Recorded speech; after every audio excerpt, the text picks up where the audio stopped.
बहुत समय पहले की बात है। गौतम बुद्ध अपने शिष्यों के साथ एक गांव में भ्रमण कर रहे थे। गांव के लोग बुद्ध की महानता के बारे में सुन चुके थे और वे बुद्ध के उपदेश सुनने के लिए बड़ी संख्या में एकत्र हुए थे। उस दिन बुद्ध ने अपने शिष्यों और ग्रामीणों के सामने एक महत्वपूर्ण उपदेश देने का निश्चय किया। बुद्ध ने सबको एक स्थान पर बैठने को कहा और फिर उन्होंने अपनी झोली से एक सुंदर चमचमाता हुआ कटोरा निकाला। सभी की नजरें उस कटोरे पर टिक गईं, क्योंकि वह सचमुच अद्वितीय और आकर्षक था। बुद्ध ने कटोरे को अपनी हथेली में उठाया और मुस्कुराते हुए बोले, यह कटोरा कितना सुंदर है ना? सभी ने सहमति में सिर हिलाया। बुद्ध ने अपनी बात जारी रखते हुए कहा, अब जरा सोचो, अगर इस कटोरे को मैं इस भूमि पर फेंक दूं, तो क्या होगा? कुछ शिष्यों ने सोचा कि यह प्रश्न बहुत साधारण है, लेकिन एक ने साहस कर उत्तर दिया, भगवान, अगर आप इसे फेंकेंगे तो यह कटोरा टूट जाएगा। बुद्ध मुस्कुराए और बोले, बिल्कुल सही, यह कटोरा टूट जाएगा। अब जरा यह सोचो, जब यह टूट जाएगा तो क्या इसका टूटना इस बात का प्रमाण होगा कि यह कभी सुंदर था ही नहीं? सभी ने ध्यान से सुना और समझने की कोशिश की। बुद्ध ने फिर समझाया, कटोरा अब भी सुंदर है, लेकिन उसकी यह सुंदरता क्षणिक है। अगर इसे फेंक दिया जाए तो इसका टूटना निश्चित है। ठीक वैसे ही जैसे हमारे जीवन के अनुभव और भावनाएं होती हैं।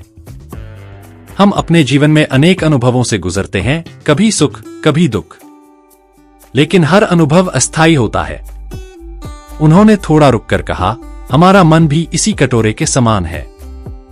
जब तक हम इसे सही तरीके से संभालते हैं, तब तक यह हमें खुशी, शांति और संतोष प्रदान करता है।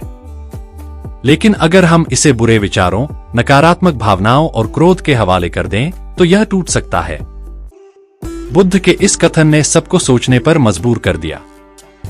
तभी एक शिष्य ने प्रश्न किया, भगवान, हम अपने मन को कैसे संभालें? यह तो अक्सर विचलित हो जाता है और हमें दुखी कर देता है। बुद्ध ने उत्तर दिया, मन को संभालने के लिए हमें उसे प्रशिक्षित करना पड़ता है। जैसे एक बच्चा धीरे धीरे चलना सीखता है, वैसे ही हमारा मन भी धीरे धीरे ध्यान और सतर्कता से प्रशिक्षित होता है। जब तुम अपने मन को अच्छे विचारों, करुणा, धैर्य और समझ से भरते हो, तो वह शांत और स्थिर रहता है। लेकिन अगर तुम उसे क्रोध, ईर्ष्या और द्वेष से भरते हो, तो वह अस्थिर हो जाता है और तुम्हें कष्ट पहुंचाता है। एक और शिष्य ने प्रश्न किया, भगवान, क्या सभी मनुष्य इस मन की शक्ति को नियंत्रित कर सकते हैं? क्या यह संभव है? बुद्ध ने प्रेमपूर्ण दृष्टि से उसकी ओर देखा और कहा, हाँ, यह संभव है, लेकिन इसके लिए अभ्यास और धैर्य की आवश्यकता होती है। जैसे कोई किसान अपनी भूमि को जोतता है और धीरे धीरे फसल उगाता है, वैसे ही तुम्हें अपने मन की भूमि को जोतना होगा। ध्यान, सतर्कता और संयम के माध्यम से तुम अपने मन को नियंत्रित कर सकते हो। बुद्ध ने फिर से कटोरे की ओर इशारा करते हुए कहा, यह कटोरा टूट सकता है, लेकिन इसका तात्पर्य यह नहीं कि यह बेकार है। इसी तरह जब तुम अपने जीवन में कठिनाइयों का सामना करते हो, तो वह तुम्हारी कमजोरी का प्रतीक नहीं है। कठिनाइयां भी अस्थायी हैं और उन्हें पार करना तुम्हारी वास्तविक शक्ति को प्रकट करता है।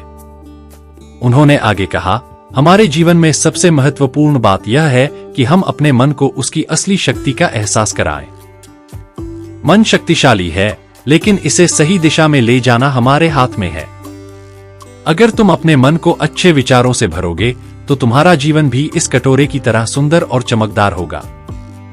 लेकिन अगर तुम इसे नकारात्मकता से भरोगे, तो यह कटोरे की तरह टूट जाएगा। सभी ग्रामीण और शिष्य बुद्ध की बातों से बहुत प्रभावित हुए। बुद्ध ने उन्हें ध्यान की एक सरल विधि सिखाई, जिससे वे अपने मन को शांत कर सकें। उन्होंने कहा, ध्यान का अभ्यास करो। जब तुम ध्यान करते हो, तो तुम्हारा मन वर्तमान क्षण में स्थिर हो जाता है। तब तुम देख सकते हो कि तुम्हारे भीतर कितना असीमित प्रेम, करुणा और शांति भरी हुई है। बुद्ध की इस शिक्षा ने सभी के जीवन में गहरा प्रभाव डाला। उन्होंने यह महसूस किया कि दुख और कष्ट जीवन का हिस्सा हैं, लेकिन उन्हें पार करने की शक्ति हमारे ही भीतर है। यदि हम अपने मन को सही दिशा में प्रशिक्षित करें, तो हम किसी भी परिस्थिति में शांति और संतोष पा सकते हैं।